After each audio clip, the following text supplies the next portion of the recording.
Commençons par le permis de mise en service. Suite à la dernière demande, nous avons de nouveau essuyé un refus. Le point positif, c'est que les exigences exagérées concernant la fourniture d'adresses pour les infrastructures linéaires et autres caprices, car je ne peux pas les appeler autrement, ne sont désormais plus demandées, elles sont tout simplement ignorées. Comme on dit, bon, ça n'a pas marché, tant pis.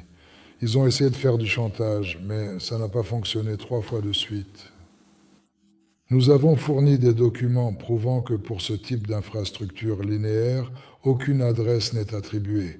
Le lien que nous avions donné auparavant, ils l'ignoraient. Qu'ils aient regardé ou non, je n'en sais rien, car on ne peut pas leur demander, mais l'essentiel, c'est que lorsque les réponses des départements compétents sur ce sujet ont été présentées, eh bien, ils ont fait comme si de rien n'était, et il semble qu'ils n'aient pas formulé de réclamation. Ainsi, toute une série de questions ont été écartées comme n'ayant plus d'importance, et de nouvelles sont apparues, enfin, disons plutôt d'anciennes questions oubliées. Nous travaillons actuellement dessus et préparons un nouveau dossier à soumettre. Les mesures que nous mettons en œuvre sont rigoureusement et exactement identiques. Pour toutes les exigences spécifiques qui vont bien au-delà de ce qui est strictement nécessaire ou possible, ou qui ne relèvent absolument pas du champ d'application de la réglementation juridique actuelle, nous engageons systématiquement et avec détermination, en conséquence directe, des démarches approfondies visant à remettre en question de manière formelle la légitimité fondamentale de la demande de ces informations confidentielles. Donc des commandes commerciales sont réalisées. Nous maîtrisons sans cesse de nouvelles technologies et mettons en service de nouveaux équipements. Nous tenons absolument à vous présenter aujourd'hui le résultat de notre travail, à savoir ce stator ainsi que ce rotor spécifique, lesquels ont été entièrement fabriqués et ensuite assemblés avec une grande précision grâce à l'utilisation d'un outillage de découpe complexe, lui-même monté sur une presse à genouillère de haute performance technologique. Contrairement, par exemple, à Policy, aux Electromash ou à beaucoup d'autres usines de fabrication de machines électriques où ils ne font qu'estamper les tôles puis les assemblent eux-mêmes en paquets, ici, le paquet est assemblé directement. Pour un paquet comme celui-ci, selon la taille, il faut entre 16 et 26 secondes. Ensuite, le paquet est marqué, voilà, Alexei est assis ici, c'est l'opérateur. Il est opérateur de la machine de gravure laser et pas seulement de celle-là. Et ici, il est écrit « Conçu et fabriqué chez Sovelmash » et le numéro unique de ce paquet. Donc, si l'on compare avec d'autres entreprises, les processus technologiques de fabrication et nos propres procédés nous permettent de réaliser un gain de temps considérable, 26 secondes, ce n'est quand même pas des minutes. C'est pourquoi nous prenons en compte le temps technologique, mais aussi le temps de transport et tout le reste, afin de calculer le coût de revient. Avec ce procédé technologique, nous avons un avantage sérieux sur de nombreuses entreprises. La Chine assemble aussi de cette façon. Donc sur quoi pouvons-nous vraiment rivaliser avec eux? Le prix du métal est moins cher chez eux, parce que notre propre métal y est vendu à un prix inférieur.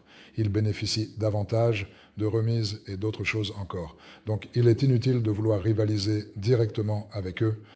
Mais eux, ils utilisent ce acier pour du 50 Hz, 60 Hz. Nous, on travaille jusqu'à 600 Hz. C'est pour ça que le moteur devient plus petit, on en a déjà parlé ensemble.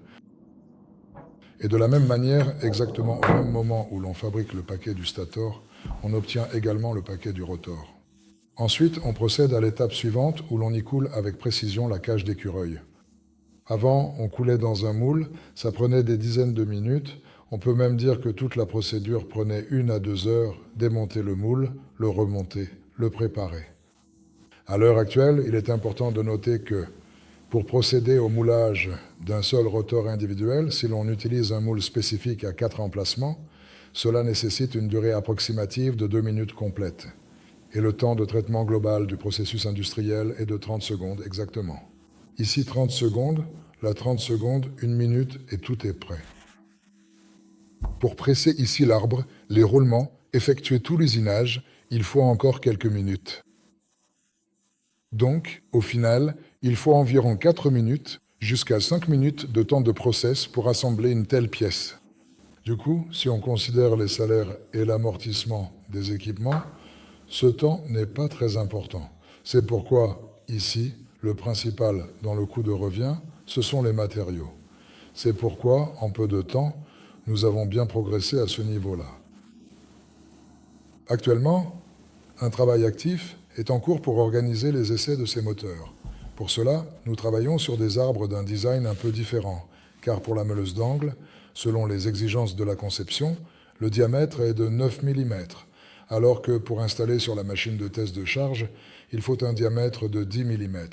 C'est pourquoi nous fabriquons actuellement des arbres spécialement pour pouvoir réaliser tous ces essais.